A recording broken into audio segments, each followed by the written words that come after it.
Today we're going to be learning about circles, and before we do that we need to know just a little bit of terminology. The first bit of terminology we're going to learn about is the radius. The radius is the line from the center of a circle to the outside portion of the circle. This is the radius that I have just drawn. Next we're going to learn about the diameter. A diameter is the length all the way across the circle, crossing through the center of the circle. We can also figure out that if this is a radius and this is a radius, the diameter is equal to 2 radius. Next, we're going to talk about the circumference.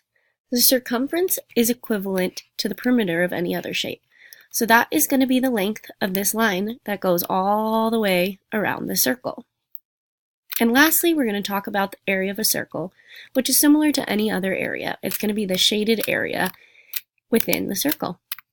All right, from here we'll get started.